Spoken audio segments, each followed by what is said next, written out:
Hi friends, welcome back to my channel.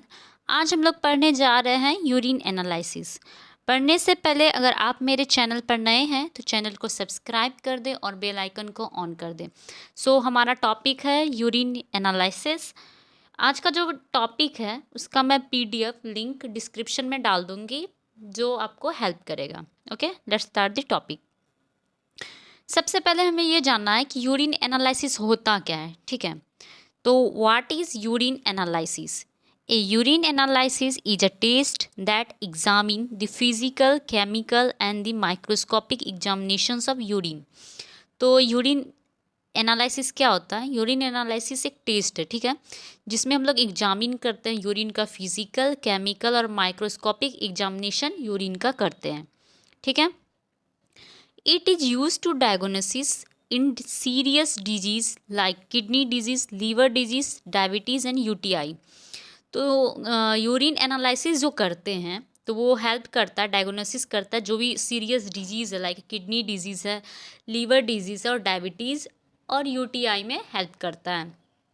With the help of urine analysis we can diagnosis all this serious disease. Okay, अब हम लोग पढ़ेंगे preservations of urine. ठीक है, generally urine examination within 1 to 2 hours of collection.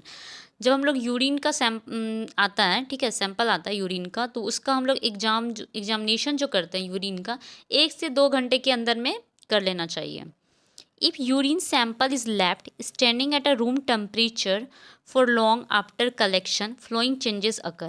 अगर 1 से 2 घंटे के से ज़्यादा हो जाए यूरिन का सैंपल लाया हुआ, ठीक है, तो उसमें कुछ कुछ चेंजेस आएंगे। जैसे कि फर्स्ट चेंजेस आएगा, it can causes false result due to growth of bacteria. तो अगर 1 से 2 घंटे से ज़्यादा हो जाए यूरिन का लाया हुआ, ठीक है, कलेक्शन किया हुआ, तो फॉल्स रिजल्ट देगा। क्यों देगा? क्योंकि बैक्टीरिया का जो है ग्रोथ हो जाएगा, इसलिए रिजल्ट जो हम लोग वो यूरिन से अगर हम लोग एग्जामिन करेंगे, रिजल्ट जो है रॉन्ग आएगा। ठीक है, क्यों आएगा? क्योंकि बैक्टीरिया का ग्रोथ ज़्यादा हो जाएगा। इंक्रीज्ड पीएच इंक्रीज्ड हो जाएगा। डिक्रीज ग्लूकोज जो है वो कम हो जाएगा। लॉस ऑफ कीटोन बॉडीज़ कम हो जाएंगे और lysis of RBC and WBC and cast. ठीक है, यूरिनरी प्रिजर्वेटिव्स। अब हम लोग पढ़ेंगे कि यूरिनरी प्रिजर्वेटिव्स यूरिन को हम लोग क्या क्या से किस किस चीज़ से प्रिजर्व कर सकते हैं। ठीक है, तो फर्स्ट है टोलिन जो है यूरिनरी प्रिजर्वेटिव है। Boric acid, concentrated hydrochloric acid, thymol, formalin, sodium carbonate, chloroform, refrigerator only for 3 to 6 hour. Urine को हम लोग प्रिजर्व कर सकते हैं रेफ्रिजरेटर में बस 3 से 6 घंटे के लिए। ठीक है, फ्रीजिंग फॉर स्पेसिमेन ट्रांसपोर्ट। अगर हम लोग ट्रांसपोर्ट के लिए यूरिन यूज करेंगे, ठीक है, तो हम लोग फ्रीजिंग करेंगे। अब हम लोग पढ़ेंगे फिजिकल एग्जामिनेशंस ऑफ यूरिन। ठीक है, कि यूरिन का जो फिजिकल एग्जामिनेशन है क्या क्या है। तो कुछ पैरामीटर्स होते हैं फिजिकल एग्जामिनेशंस में, जैसे कि वॉल्यूम हो गया, कलर हो गया, ऑर्डर हो गया, पीएच हो गया, अपीयरेंस हो गया और स्पेसिफिक ग्रेविटी। तो ये सब जितने भी पैरामीटर्स हैं ये फिजिकल एग्जामिनेशंस ऑफ यूरिन के अंदर आते हैं। हम लोग हर एक जितने भी पैरामीटर्स हैं सबको एक एक करके देखेंगे कि क्या क्या फिजिकल एग्जामिनेशंस है यूरिन का।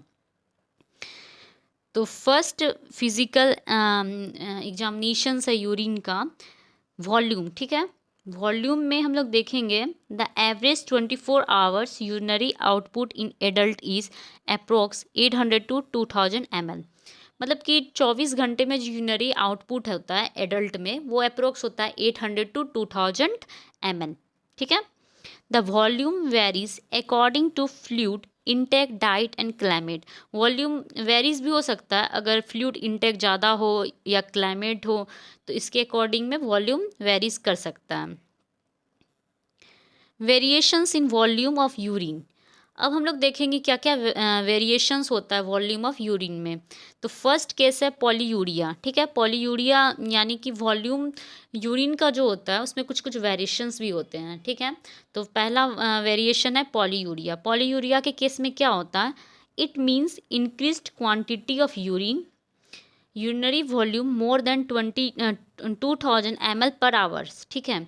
पॉलीयूरिया क्या हो गया, इस केस पॉलीयूरिया के केस में जो होता है वॉल्यूम जो होता है यूरिन का वो ज़्यादा हो जाता है, क्वांटिटी यूरिन का ज़्यादा हो जाता है, ठीक है।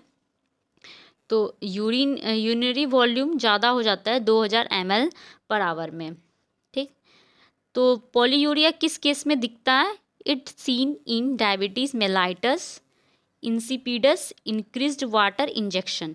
डायबिटीज़ मिलाइटस के पेशेंट में भी ज़्यादा दिखता है, पॉलीयूरिया केस होता है, ठीक है। डायबिटीज़ इंसिपिडस और इंक्रीज्ड वाटर इंजेक्शन, अगर हम लोग ज़्यादा वाटर इंजेक्शन ज़्यादा वाटर लेंगे तो पॉलीयूरिया होता है, ठीक है। सेकेंड है ओलिगुरिया, ठीक है। It means decreased quantity of urine. Oliguria क्या होता है, इस केस में यूरिन का जो भी क्वांटिटी है वो डिक्रीज्ड हो जाता है, यानी कि यूरिनरी वॉल्यूम कितना हो जाता है, अप टू और less than 400 ml per hour, मतलब कि 400 ml पर आवर से या तो कम होगा या तो उतना इक्वल होगा, ठीक है। तो उस केस को हम लोग क्या कहेंगे, ओलिगुरिया कहेंगे।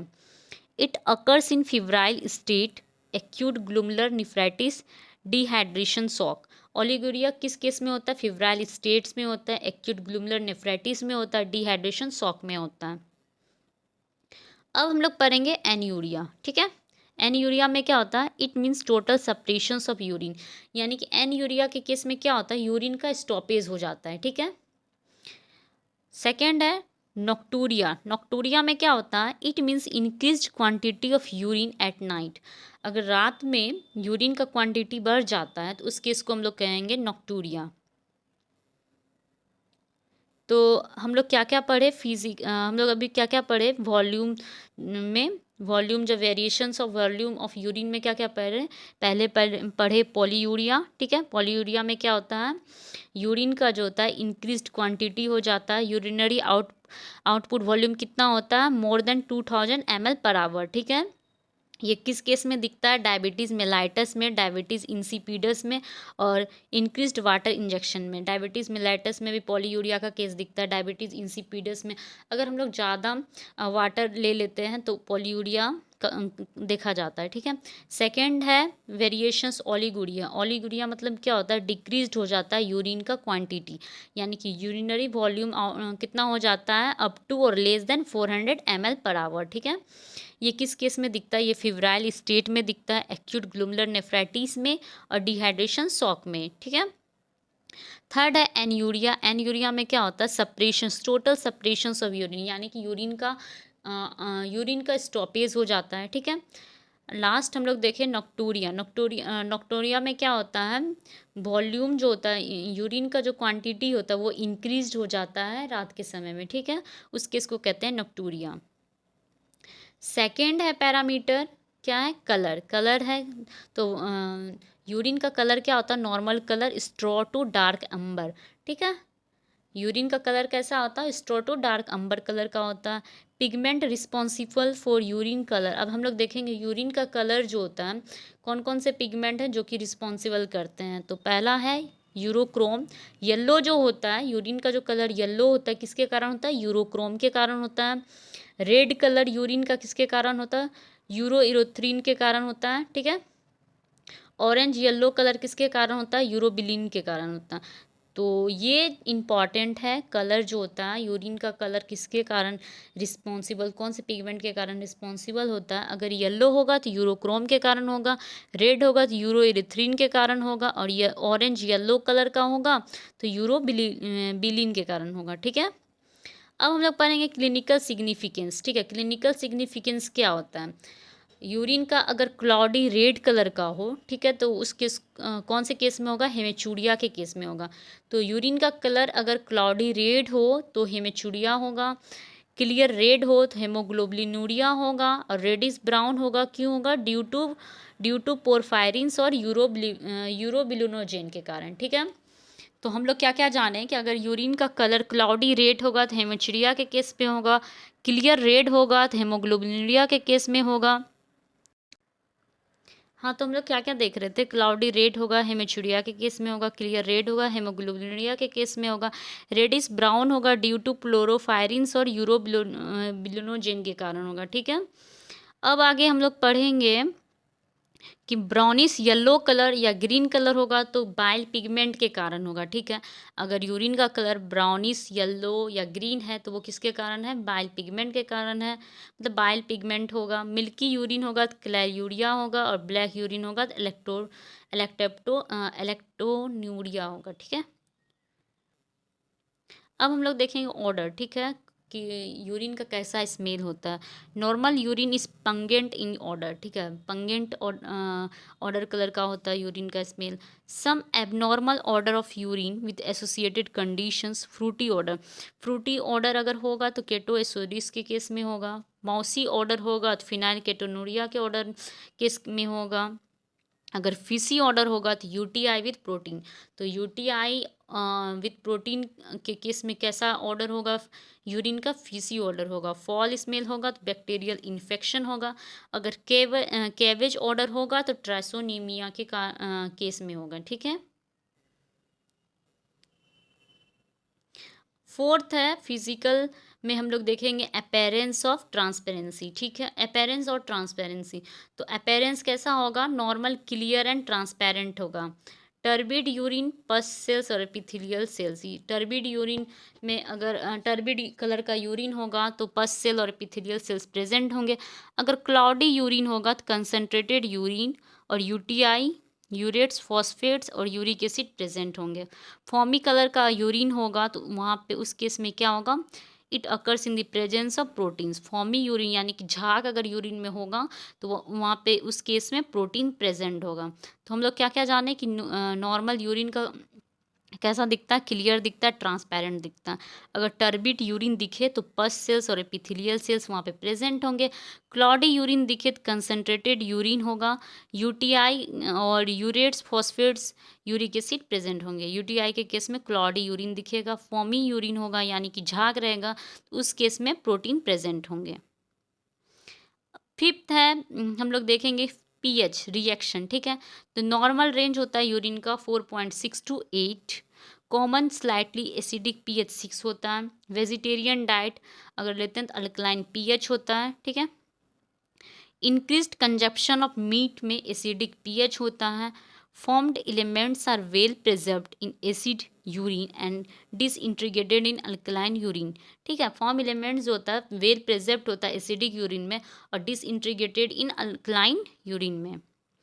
यूरिन को हम लोग किससे मेजर कर सकते हैं? लिटमस पेपर से, नेट्राजिन पेपर से, डिपस्टिक्स एंड ग्लास इलेक्ट्रोड से मेजर कर सकते हैं। लास्ट स्टेप है स्पेसिफिक ग्रेविटी, ठीक है। Specific gravity measure solute concentration.